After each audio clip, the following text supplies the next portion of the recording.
Desde el cielo color panza de burro llega Lima Gris, con toda la movida cultural, política y de actualidad, con la conducción de Edwin Cabello y Luis Felipe Alpaca.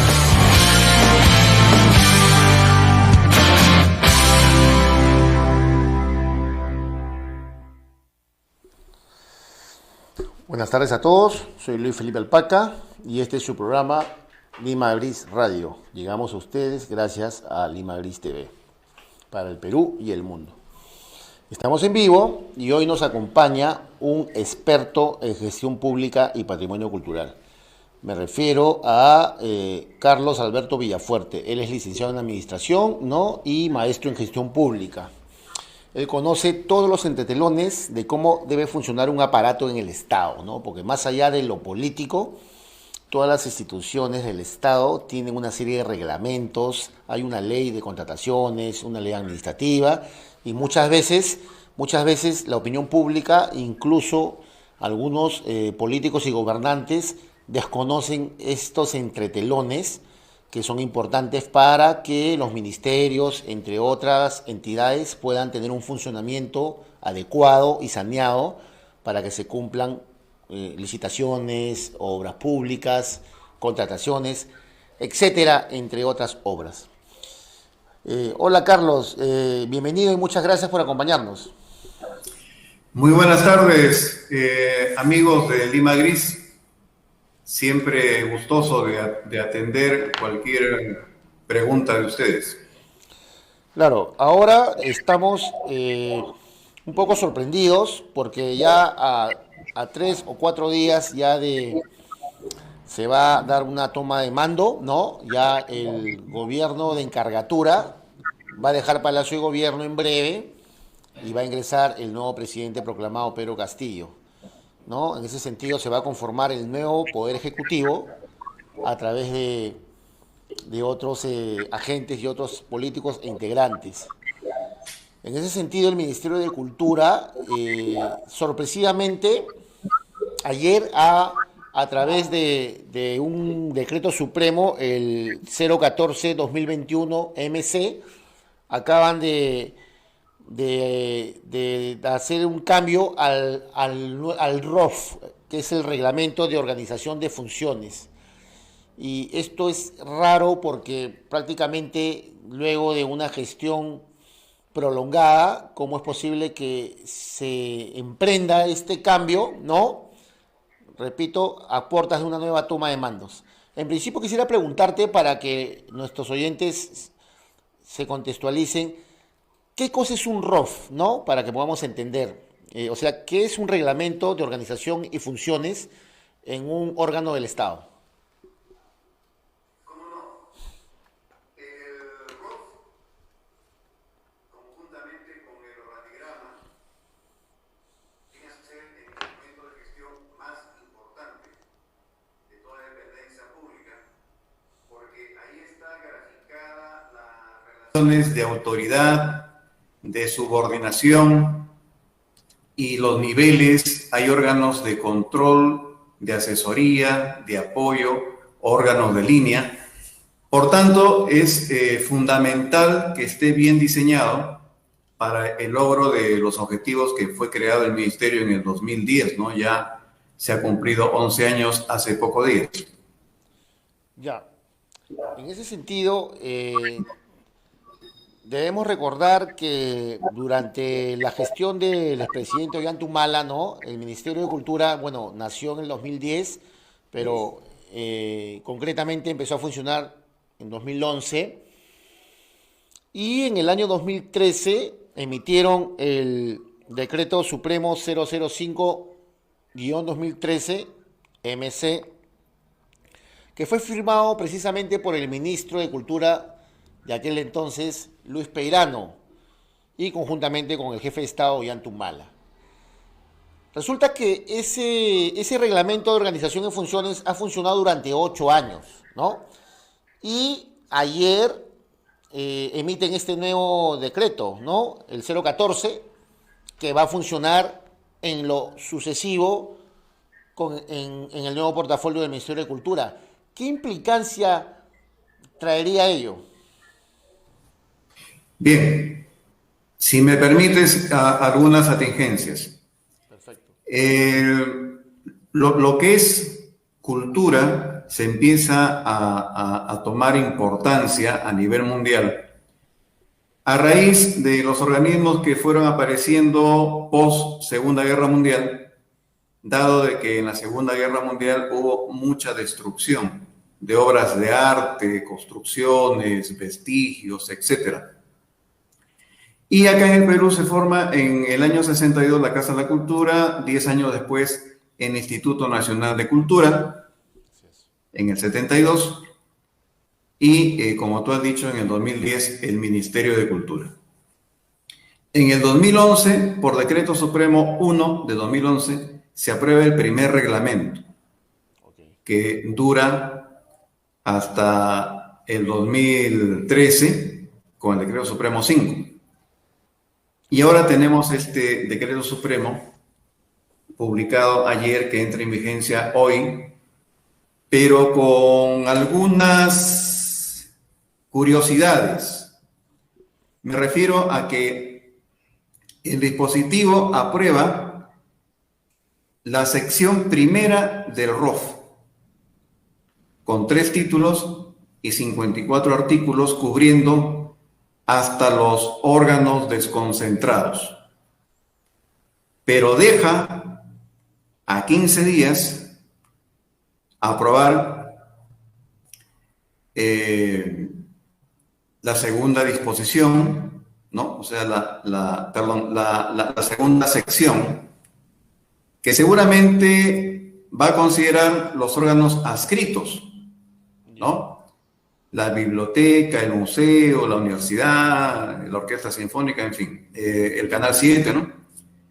Pero que no es muy extenso, no entiendo por qué no lo han incluido en un solo documento. Porque un ROF no se puede aprobar por partes, sobre todo si la primera parte la aprueba un gobierno y la deja para el segundo gobierno. Exacto. En las disposiciones complementarias señalan que en este Decreto Supremo se aprueba la sección primera con los 3 títulos y 54 artículos, y la segunda sección va a ser aprobada por resolución ministerial. Pero ya va a ser con otro ministro y otro gobierno. A los 30 días se debe tener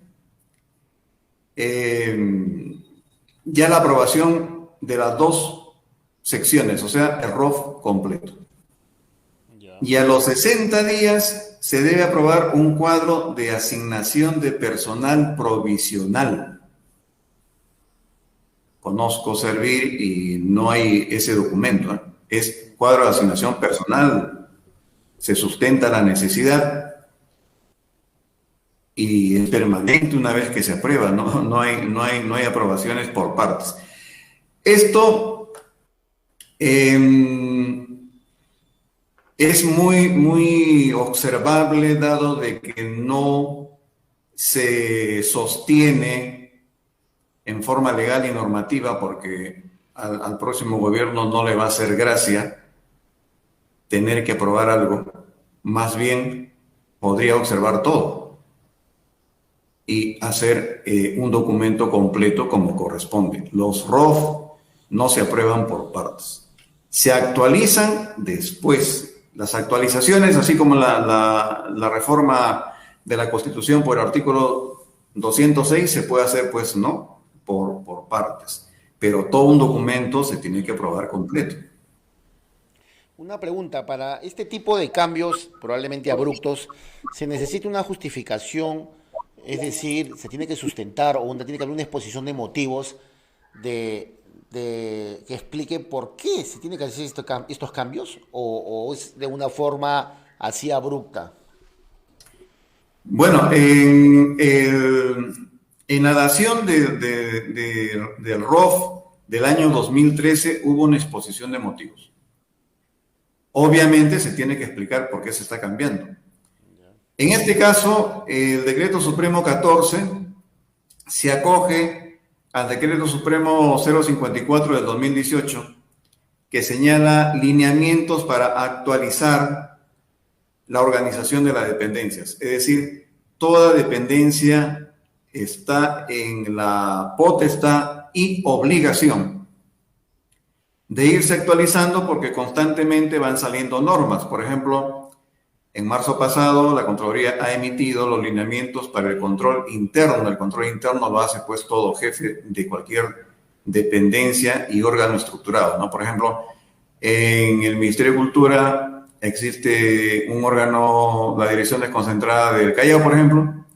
Entonces el jefe está en la obligación de establecer las medidas de control interno para que se cumplan las leyes y las normas. Cada jefe.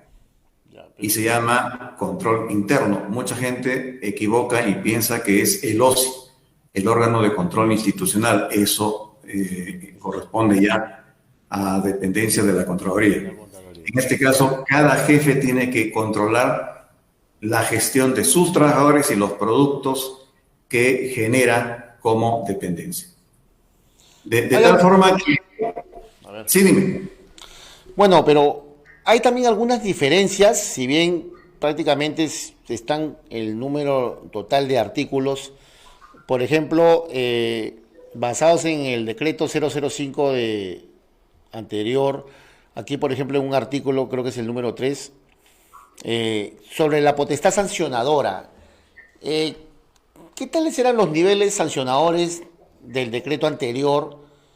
Y ahora, en todo caso, el correctivo o el sinceramiento de este nuevo artículo, ¿qué tan sancionador es? ¿Ha omitido la sanción o la ha enfatizado? Muy buena pregunta. Justamente ese es uno de los puntos observables, ¿no? Si vamos a la ley que crea el ministerio en base a un acuerdo de los estados parte ante la conferencia de la Asamblea 17 y creación del Comité Mundial de Patrimonio de UNESCO en París en 1972, todos los estados partes se comprometen a darle a la gestión del patrimonio cultural el más alto nivel, de tal forma que acá tenemos los ministerios son de más alto nivel. Nos demoramos en crear el ministerio. El INC señalaba muchas veces que su incompetencia era porque no tenía pues el nivel adecuado. Sin embargo, hemos estado viendo que la ley del patrimonio ha sido menoscabada poco a poco. El Ministerio de Cultura como ente rector no ha defendido el patrimonio cultural inmueble. Las huacas se destruyen, se construyen edificios de 7 pisos donde el permiso es solamente hasta 2, en el Cusco, por ejemplo. Se invaden las áreas colindantes, ¿no? Que la ley de defensa del patrimonio señala pues que tiene que conservarse en un marco circundante. ¿Por qué? Porque el vestigio está presente, pero no sabemos qué cosa hay en el subsuelo.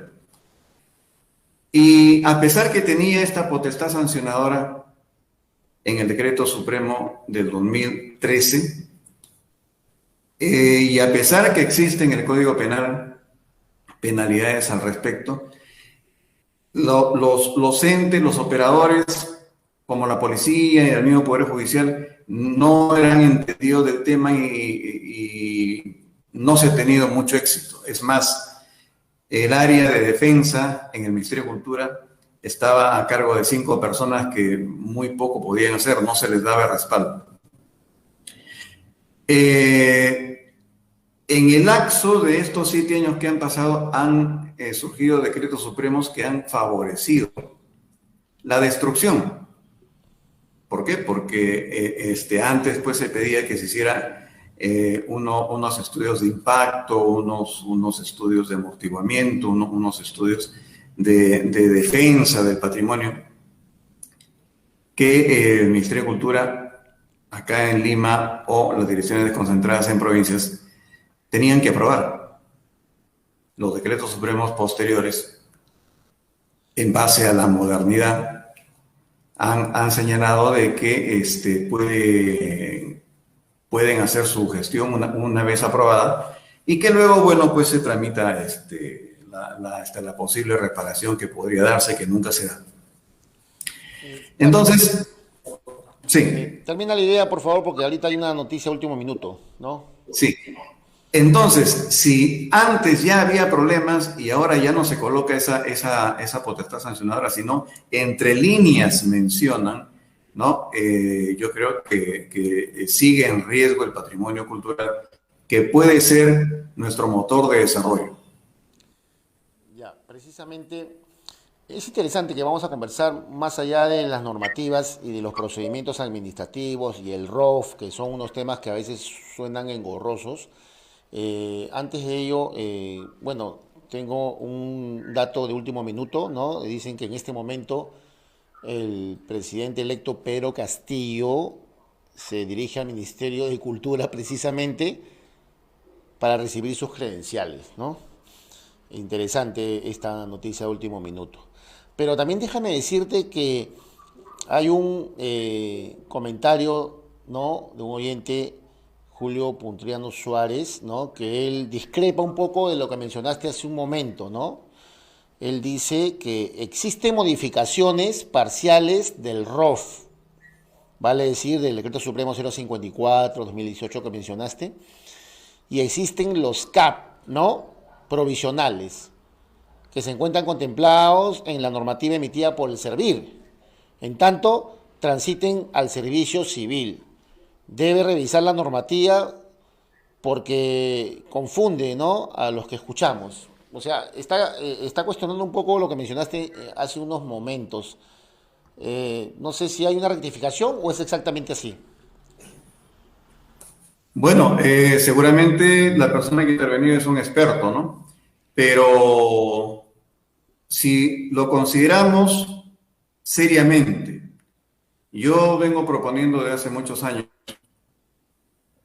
que la gestión pública es importante, es seria, no se le puede tomar a broma, y que la modernización de la gestión pública, el sistema administrativo, que es una consolidación de todos los sistemas, que considera 5 pilares y 3 ejes, no se aplica. No se aplican lineamientos, no se crean las oficinas de integridad institucional, no se aplica el código de ética de la función pública, no se aplican los controles. He hecho consultorías y en realidad, como dice el dicho, río revuelto, ganancia de pescadores. Y esto justamente, volviendo al punto que había dicho, que el patrimonio cultural puede ser la locomotora del desarrollo del país. Esto lo digo porque eso pasa en Europa, ¿no? En Europa muchos países han mantenido su economía por el turismo, y el turismo del patrimonio cultural, porque van a ver, en el caso de Grecia, pues los restos de Atenas, en el caso de Roma, así, ¿no?, en cada país. Ahora, ¿cuál es la importancia de una adecuada gestión cultural? Es crear el concepto de nación en un país como el nuestro de todas las sangres. Crearía identidad, y esto nos haría más solidarios porque comprenderíamos que somos resultado de accidentes comunes. Mejoraría la paz y podríamos estar en mejor condición de cierre de brechas, mejora continua y creación de valor público, que vemos que ahora son nuestros puntos débiles, ¿no? Estamos muy conflictuados, muy divididos. Uno dice una cosa y el otro inmediatamente trata de saber más y contradecir y poner en problemas. No nos ponemos de acuerdo para ir adelante. Por otro lado, la gestión eficiente, porque todo ministro, por ejemplo, hablando del Ministerio de Cultura, se sienta y no va a hacer arte, no va a dirigir obras de teatro, no va a pintar, no va a cantar, va a gestionar. Por lo tanto, tiene que conocer de gestión pública y solamente así va a poder tener éxito. El Ministerio de Cultura, como ustedes lo han venido reseñando durante años y los felicito. Se convirtió en caja chica, ha tenido escándalos, ha perdido el liderazgo que debiera tener en cultura, porque la cultura tiene que ver mucho pues con educación. No podemos decir que por ser del Ministerio de Cultura pues hay que tener poca instrucción o educación. Es al revés. No vemos en la página web que estén los datos tan importantes como cuáles son los patrimonios declarados para poder invertir ahí. No se ve actividades de puestas en valor organizadas y sostenidas. No se ve gestión en los centros históricos. El mismo centro de Lima está a punto de perder su condición de patrimonio de la humanidad. Y más se dedican a actividades solamente artísticas, que es el patrimonio vivo actual, ¿no? Son las manifestaciones culturales. De tal forma que yo sugeriría, y es momento propicio, ahora que entra un gobierno nuevo, con otra tónica, ¿no? Porque si se ha estado manejando mal antes, pues ahora es momento de manejar bien el concepto de patrimonio cultural, para que se puedan hacer las modificaciones, pero solamente las modificaciones van a tener buen éxito si son buenas modificaciones. Y solamente van a ser buenas modificaciones si se hacen con conocimiento. Tenemos a UNESCO. UNESCO en su página web se encuentra una serie de lineamientos que no es muy difícil, nada más hay que tener interés, tomar conocimiento y aplicarlos. Pero acá hay un tema clave. Muchos opositores del Ministerio de Cultura que han estado al tanto de su gestión en los últimos años ya están desalentados, o sea, ya perdieron la fe.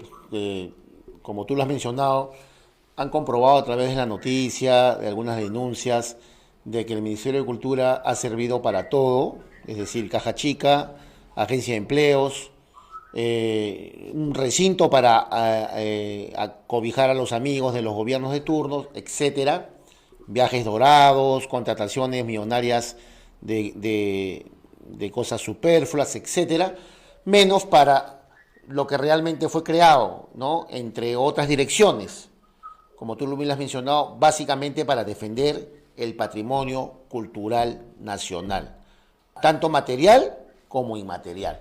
Ese es su principio rector prácticamente, ¿no? Independientemente de las industrias culturales que también necesitan un impulso y que como tal no existen en el Perú. Es triste decirlo. Existe la nomenclatura, ¿no? Industrias culturales, pero desde el punto de vista fáctico no hay una industria, pues, en cine, en música y en las artes. Es lamentable, no es que uno sea enemigo de este país, pero tenemos que decir las cosas como son.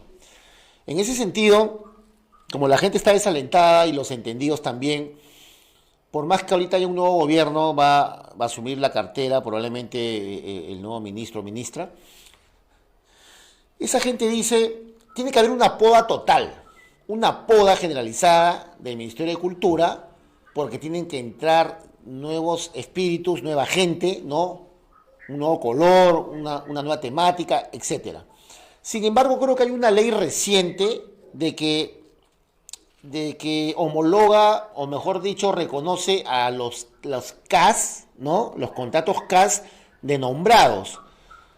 La pregunta concreta es, si se trata de hacer una poda, ya esta va a ser inviable, es decir, solamente van a salir los ministros, viceministros y probablemente los directores de las direcciones, más no el personal administrativo que ya es nombrado a través del CAS. Sí, pues, si el CAS adquiere permanencia porque ingresa en planilla, ellos se mantienen, ya son permanentes. Y estas son una de las cosas pues que yo sostengo, dado de que como director del Colegio de Licenciados en Administración, como ponente en congresos, como académico, encuentro una brecha cada vez más grande entre lo que debe ser y lo que es. El simple hecho de la ley que crea el sistema CAS, que nace con el pretexto de ya no contratos de locación de servicios, que es servicios, lo ve logística, ahora manejemos CAS, contrato administrativo, lo ve Recursos Humanos. Fue una, como se dice, desnaturalización, porque algo temporal ahora se ha convertido en permanente. ¿Cuál es el problema? El problema es que si analizamos los concursos CAS, donde Servir no ha manejado bien su rol de ente rector, me parece, vemos pues que se pedía para diversos cargos requisitos mínimos, ¿no? Jefe de tal área, que de por sí las jefaturas no debieran ser CAS, debieran ser plazas concursables. Jefe para tal cosa, bachiller. O con experiencia de tantos años, es que ajustaba los requisitos al que ya estaba trabajando, ya era conocido, ya había venido como locación desempeñando una función mal, regular, o en fin. Entonces, mientras no se tenga un buen manual de perfil de puestos, Servir ahí sí la tiene bastante clara, aunque le falta ser más exigente, ¿no? Por ejemplo, la ley del ejercicio del licenciado en administración 31060 de octubre pasado señala que los profesionales en la administración pública no se puede exigir a la actividad privada, pero que los administradores en la gestión pública debieran ser colegiados. Colegiados y especializados en los temas a los que se va a ser responsable. ¿Por qué colegiados? Porque un colegio se hace un trámite ante el órgano encargado de ética, puede ser el comité de honor, y en menos de un mes ya se le puede estar inhabilitando. En cambio, pues otro proceso en la vía judicial puede durar años. Entonces, estar colegiado es una garantía para la dependencia que contrata. Y esta falta de instrumentos de gestión, porque, por ejemplo, el MOF ya está desactualizado, ya no se debe aplicar sino el manual de perfil de puestos, la descripción de puestos, la carrera del desarrollo, ¿no? del puesto. Son varios instrumentos de gestión que no se aplican, porque el personal es el recurso. Se tiene que aplicar la gestión del talento humano. La única forma de mejorar resultados es que el personal sepa cómo hacerlo mejor. De lo contrario, pues no se va a avanzar. Bueno, Carlos, interesante lo que has puntualizado, ¿no?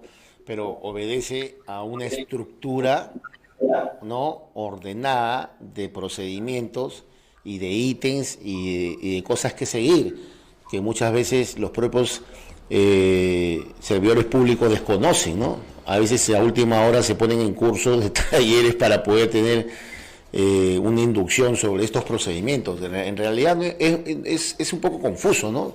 Y para la gente me imagino que más. Pero ya para terminar... Un minutito más con respecto al tema, si fueras tan generoso, es respecto a este decreto supremo y a lo que dijo la persona que mencionaste en razón al cuadro de asignación, que era parte del tránsito a servir. Sacar o modificar un instrumento de la importancia del ROF, que no se va a poder perfeccionar legalmente, es decir, ya no va a estar el mismo ministro ni el mismo gobierno en 15 días, en 30 días, en 60 días, no me parece lo más adecuado. No está ajustado a norma. En todo caso, hubieran dejado el proyecto a consideración del próximo gobierno con las recomendaciones del caso. Y si querían algo transitorio, lo más adecuado hubiera sido iniciar el tránsito a servir. Porque hacer cosas transitorias en nuestro país se vuelve permanente y se mantienen los errores con los que nacen. Como tú dices, hay que modificar, ajustar, limpiar, cauterizar, como cuando se cura una herida aunque duela.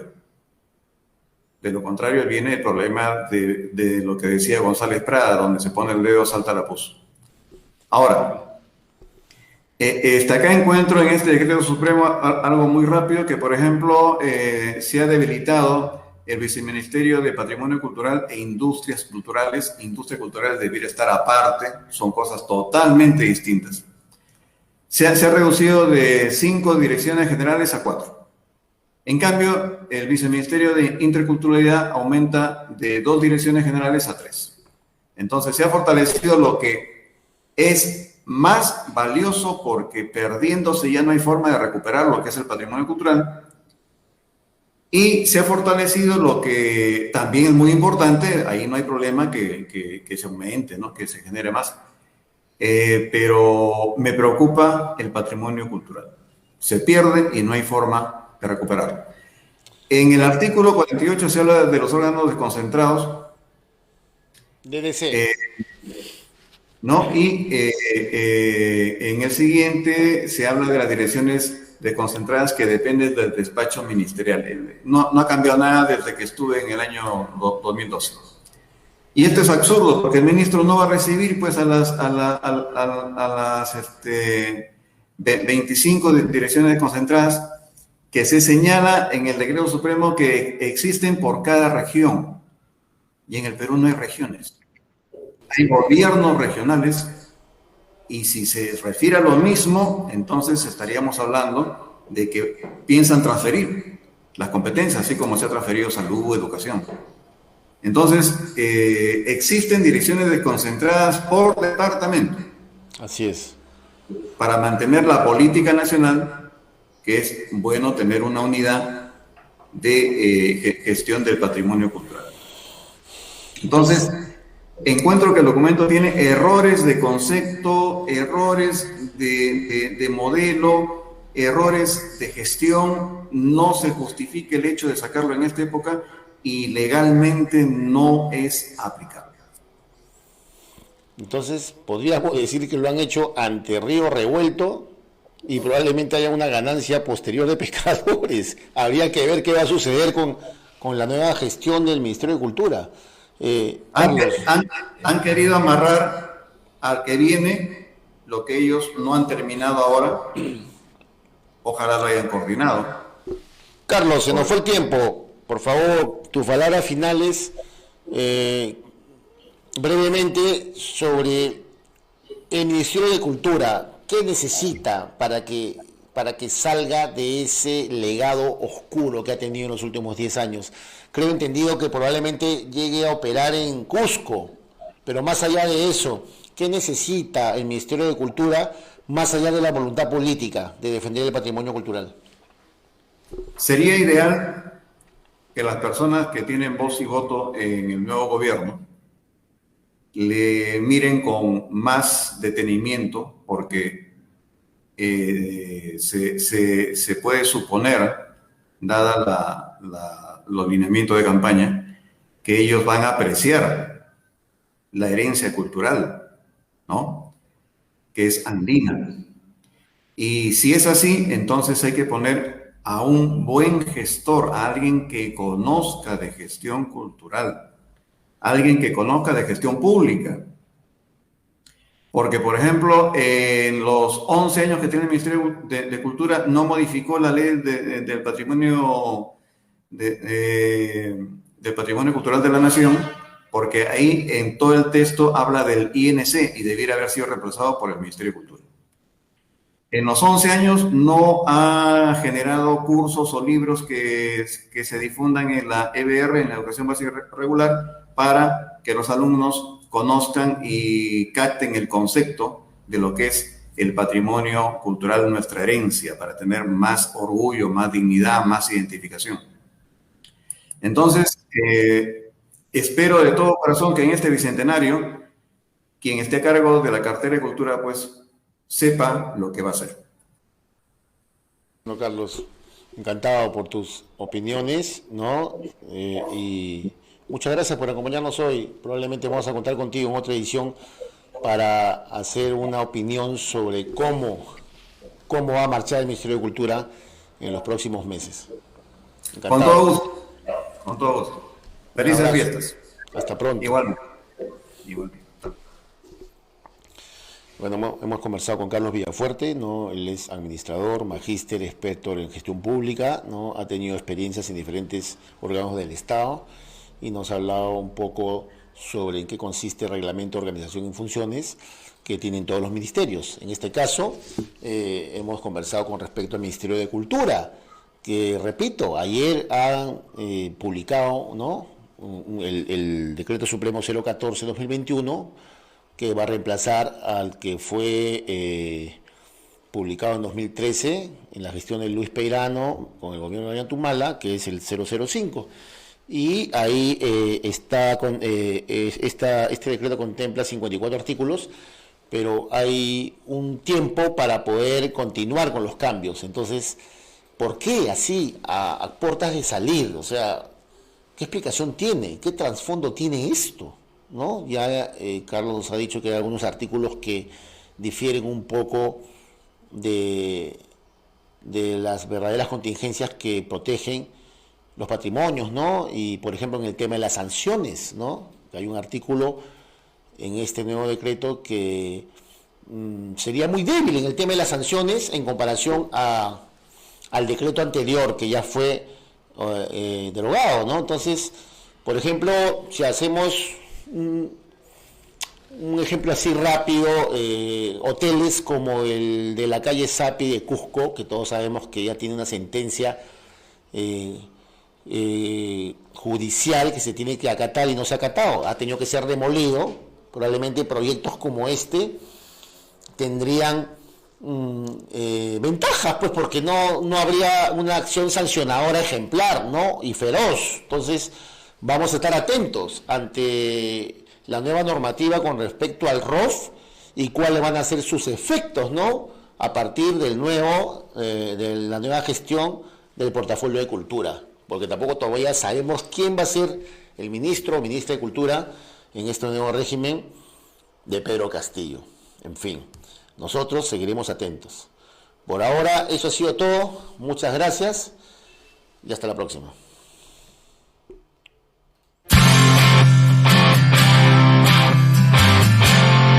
Desde el cielo color panza de burro llega Lima Gris, con toda la movida cultural, política y de actualidad, con la conducción de Edwin Cabello y Luis Felipe Alpaca.